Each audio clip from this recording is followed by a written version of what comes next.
जय हिंद साथियों, आप सभी के लिए एक बहुत ही अच्छी सूचना के साथ मैं आयुषी आप सभी के सामने फिर से आज उपस्थित हूं। जैसा कि आप सभी जानते हैं कि सीसीपीआई की इंडेक्सेस फिर से जारी हो चुकी हैं 2025 के लिए, जिसमें हमारा भारत जो है वो 2 स्थान नीचे आ चुका है। यानी अगर हम बात करते हैं कि भारत में टॉप या जितने भी हमारे पूरे वर्ल्ड में जितने भी टॉप कंट्रीज हैं जो सीसीपीआई में जिनका इंडेक्सेस हाई रहा है, उनकी अगर हम बात करें तो फर्स्ट, सेकंड और थर्ड रैंक जो है वो पूरी तरह से खाली है। तो मुझे पता है आप सब लोगों को थोड़ा सा आश्चर्य हो रहा होगा ये सोच के कि फर्स्ट, सेकंड और थर्ड रैंक खाली क्यों है, क्योंकि कोई भी देश ऐसा नहीं है जिसने कि सीसीपीआई में अच्छा रैंकिंग किया हो। चलिए हम देखते हैं इसके बारे में थोड़ी सी और जानकारी। सबसे पहले हम यहाँ पर एक छोटा सा आपके सामने ये मैप आप देख पा रहे होंगे, जिसमें से फर्स्ट, सेकंड और थर्ड रैंक पर कोई भी देश नहीं है। फोर्थ पे अगर हम बात करते हैं तो डेनमार्क फोर्थ रैंक पर है। फिफ्थ रैंक पे आपका नीदरलैंड है। सिक्स रैंक पे आपका यूके। यानी कि अगर देखा जाए तो लाइन से यहाँ पर बहुत सारे देश आपको दिखेंगे, लेकिन हमारा जो भारत है वो 10वें स्थान पर है।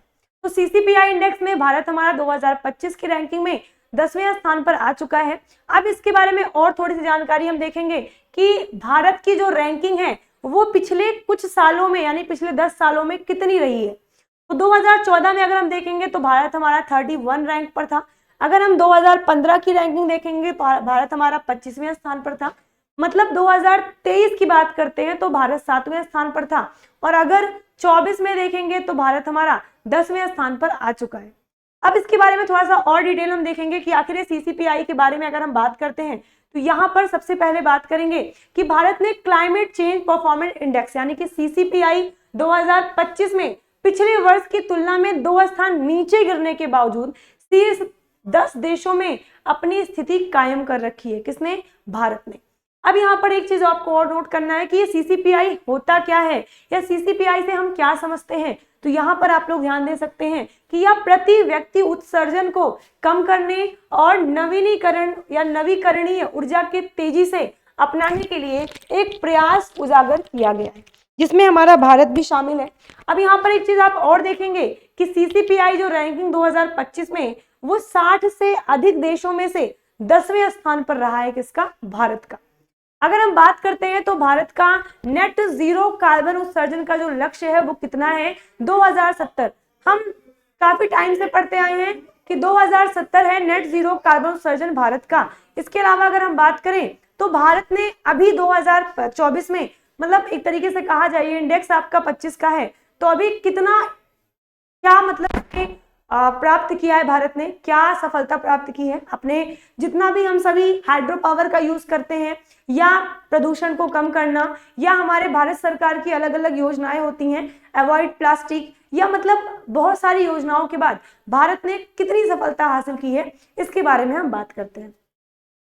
अब देखिए यहाँ पर अगर हम बात करें प्रति व्यक्ति उत्सर्जन जो है वो बहुत कम रही है, यानी कि इसमें बात किया जाए 2.9 टन।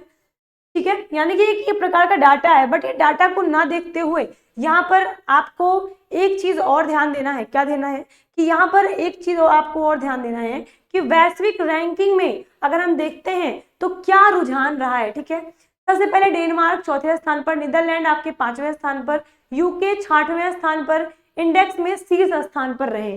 जैसा कि मैंने पहले बताया कि फर्स्ट, सेकंड और थर्ड रैंकिंग किसी भी देश की नहीं रही है। मतलब किसी भी देश में ऐसा प्रदर्शन नहीं किया है जिससे उसे फर्स्ट, सेकंड या थर्ड रैंक दिया जाए। अब यहाँ पर अगर हम बात करते हैं तो यूके ने कोयले के चरणबद्ध उन्मूलन और नए जीवाश्म ईंधन परियोजनाओं को रोकने की प्रतिबद्धताओं के कारण उल्लेखनीय वृद्धि की है। अब आप कहेंगे कि मैम इससे पहले हम डेनमार्क, नीदरलैंड ठीक है, बट हम यहाँ पर किसी और देश को ना देखते हुए हम यहाँ यूके को क्यों देख रहे हैं? ठीक है, तो मैं आपको बताऊंगी कि यहाँ पर सेम चीजें लिखी हुई हैं कि जिसने कोयले के चरणबद्ध उन्मूलन पे बात करते हुए या जीवाश्म ईंधन परियोजनाओं को रोकने के लिए या जितने भी अलग अलग इसके कारण हैं जिसके कारण हम इसे देख पा रहे हैं यूके को, जिसमें कि वो डेनमार्क, नीदरलैंड के बाद जो है ये शीर्ष स्थान पर रहा है। इसके बाद यहाँ पर अगर हम और बात करते हैं कुछ अन्य देश भी हैं, जिसमें आपका ईरान 67 रैंक पर, सऊदी अरब 66 रैंक पर, यूएई 65 रैंक पर, रूस आपका 64 रैंक पर। सबसे निचले स्थान पर कौन सा देश है? तो रूस। रूस सबसे निचले स्थान पर है। कारण क्या है? क्योंकि इस पर तेल और गैस की अत्यधिक निर्भरता होती है। ठीक है, कहीं ना कहीं, जिसके कारण से रूस जो है आपका सबसे निचले स्थान पर रह गया सीसीपीआई में। अगला देखेंगे चीन आपका 55वां, यानी कि हमारे पड़ोसी देश जिनके बारे में हम बहुत इंटरेस्ट लेते हैं जानने में कि आखिर इनका क्या स्थान रहा है।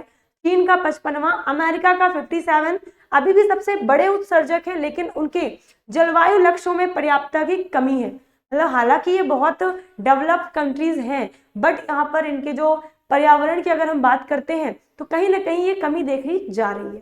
ठीक है, तो ठीक है, फिर आपने यहाँ पर देखा कि भारत हमारा 10वें स्थान पर पहुंच चुका है। सीसीपीआई इंडेक्स जारी हो चुकी है, जिसमें जो आपकी सबसे फर्स्ट, सेकंड, थर्ड रैंक खाली है, जिसमें डेनमार्क, नीदरलैंड और यूके जो है ये 4th, 5th और 6th रैंक पर रहा है। इसके अलावा हम यहाँ पर देख सकते हैं कि रूस सबसे निचले स्थान पर रहा है।